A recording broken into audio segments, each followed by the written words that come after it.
sur des sujets essentiels, notamment sur les valeurs, pas uniquement sur les questions économiques et sociales, mais sur les valeurs républicaines, sur la défense de la laïcité, sur la lutte contre l'antisémitisme, oui, je crois. Enfin bon, ça me paraît clair. Mais vous savez, on est dans un moment où tous les républicains, tous, moi je fais pas, je n'exclus personne, qui veulent le bien de la France, puissent se retrouver. J'espère que cela va s'imposer dans les prochaines heures. Le budget avec de nouvelles hausses d'impôts. Est-ce que vous ne risquez pas de perdre ceux de droite qui sont au gouvernement à vouloir négocier avec la gauche? Non, mais la ligne de crête est difficile. Chacun sait qu'il y a une situation financière difficile, déficit, dette, bien évidemment. Il y a une pression aussi sur les taux d'intérêt, nous le voyons bien.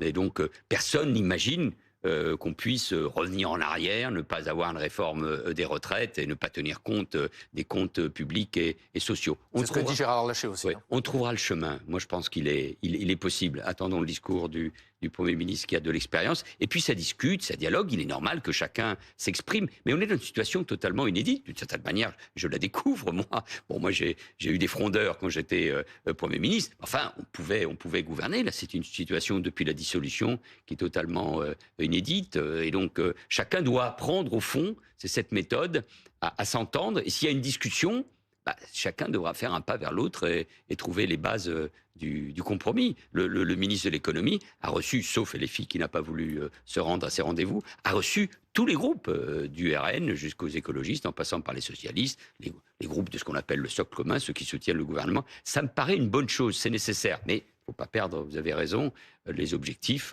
d'équilibre financier, de situation de stabilité.